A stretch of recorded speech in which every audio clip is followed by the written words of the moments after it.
예언자일보. 어제 토트넘이 맨유에 참패하고 말았다.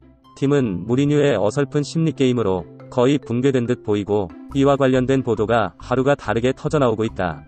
케인이나 레비 모두 서로 다른 방법으로 이적을 암시하고 있는데 케인은 이 사람 저 사람에게 팀을 떠나겠다고 떠버리고 다녀 여기저기 지방 뉴스발로 케인 이적의 의지가 결연하다고 흘러나오고 레비는 29살 선수에게 2,700억 라떼로를 붙여놓고 2,700억 줄 거 아님 차라리 내 브랄드 쪽을 가져라가며 시장통 콩나물 파는 아줌마처럼 한 푼이라도 더 받아내기 위한 악다구니를 쓰고 있는 듯하다.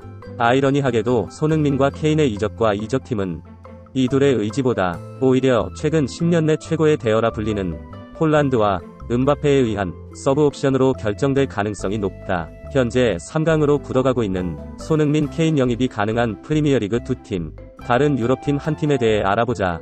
처음에는 손흥민이 맨유로 가길 간절히 바랬지만 점점 분위기가 파리 쪽으로 추가 기울어가는 듯도 보여 헷갈리는 게 사실이다. 솔사르의 어제 손흥민에 대한 태도를 보면 어쩌면 맨유가 가능성이 있을 것 같기도 해서 마지막 기대를 해본다. 왜 영화 아저씨의 라스트 신 대사에서 너무 아는 척하고 싶으면 아는 척 안 할 수도 있다는 대사처럼 손흥민에 대해 아무런 관심도 없고 그냥 물에 물탄 좋은 소리나 가끔 하는 펩에 비하면 솔사르는 좋던 싫던 분명히 손흥민을 의식하고 있는 것 같아 보인다.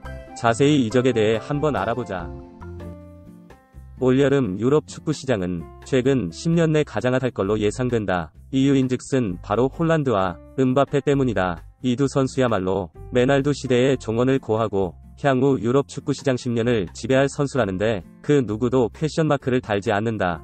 자, 말도 많고 탈도 많은 이 두 선의 이적에 얽혀있는 팀들과 현실 가능성에 대해 알아보자.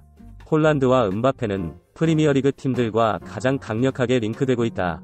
이유인즉슨 가장 돈이 많이 몰리고 주목도도 높은 리그에서 뛰고 싶은 건 모든 선수의 바램이라 이 둘도 예외일 수 없고 또 대안이 될 수 있는 라리가는 메시와 호날두의 시대가 저무누라 예전만큼의 주목도를 끌기 어렵기 때문에 아마도 이 둘의 행선지는 프리미어리그로 귀결될 확률이 높다고 본다. 프리미어리그에선 맨시티와 맨유가 가장 적극적이다. 그중 맨시티는 압도적인 자금력과 최근 압도적인 성적 등 선수 입장에서도 매력적인 요소가 많은 팀이다.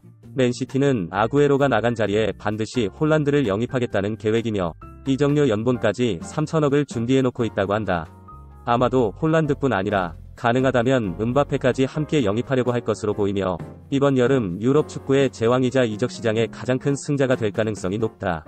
아마도 케인은 홀란드를 맨유나 레알에 뺏긴다면 그 대안 정도가 될 것이며 손흥민을 영입할 가능성은 없다. 맨유는 맨시티에 비해 최근 성적, 자금력 등에서 열세다. 하지만 홀란드의 돌문트 이적 초기부터 맨유 이적과 관련한 서브 옵션이 있는 거 아니냐는 말들이 나왔었다. 맨유와 홀란드의 진지한 접촉이 있었던 것도 사실이고 솔사르 감독과 홀란드의 관계 때문에 객관적 조건의 열세에도 불구 홀란드 영입에 있어서 맨시티의 강력한 경쟁자이다. 역시 홀란드가 불가능하다면 음바페 영입에 공을 들일 것이고 케인은 영입하지 않을 것이다. 이유인즉슨 홀란드나 음바페는 작년 여름 로또 아파트로 수만 대 1의 경쟁률을 기록했던 35억짜리 아크로 포레스트처럼 대단히 비싸지만 일단 사두면 향후 10년을 우승컵 수집에 요긴하게 써먹을 수 있고 5년 정도 잘 써먹고 팔아도 프리미엄을 붙여 팔 수 있는 선수들이기 때문이다. 현재 저 35억짜리 아파트는 10개월 만에 프리미엄이 30억이 붙어 65억이다. 이렇게 일단 잡으면 초대박인 선수들이기 때문에 전술적 고려나 감독과 궁합 따위는 상관없이 돈이 있다면 무조건 잡으려 할 것이며 맨유 역시 홀란드가 안 된다면 음바페라도 잡을 것이다. 하지만 케인은 맨유에서 살 확률은 거의 없다. 이유인즉슨 맨시티와 달리 맨유는 3년 정도 써먹을 수 있으나 이후 지불한 이적료를 회수할 수 없는 현재 29의 케인을 2천억 내외를 주고 살 만큼 부자 구단은 아니다.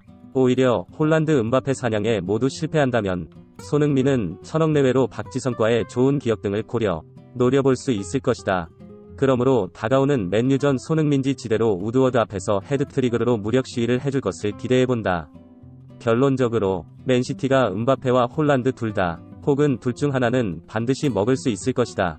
아울러 홀란드를 못 잡는다면 케인 역시 보도대로 맨시티 행이 가능할 것이고 맨유는 음바페와 홀란드 둘 중 하나는 잡을 수 있는 확률이 있고 실패 시 케인 대신 손흥민의 이적이 가능할 수 있다.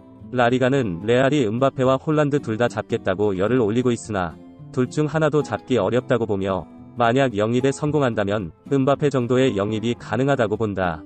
음바페 홀란드 둘 다 놓친다면 역시 케인은 메뉴와 같은 이유로 잡지 않을 것이며 손흥민의 자리는 마련될 수도 있다. 메뉴와 비슷한 정도의 스탠스를 가지고 있는 팀이다.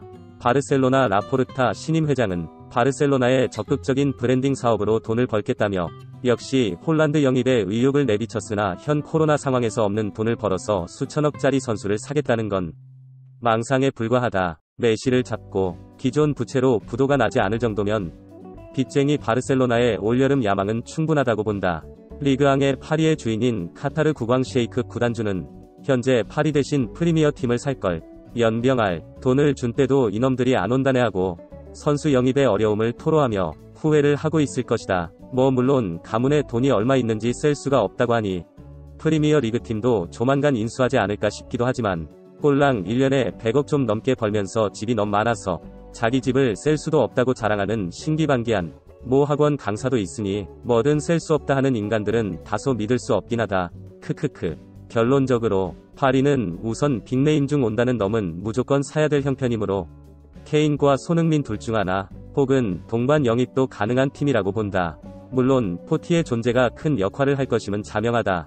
의와 같고 개인적으로 왠지 손흥민의 메뉴 이적이 불발된다면 파리가 최종 행선지가 되거나 아니면 케인이 떠난 토트넘의 리더로서 남을 수 있지 않을까 싶다. 맨시티의 홀란 음바페 동반 영입이 가능하다고 생각되면 좋아요를, 파리의 케인 손흥민 동반 영입이 가능하다 생각되면 싫어요를 눌러서 우리 모두의 생각을 확인해보자.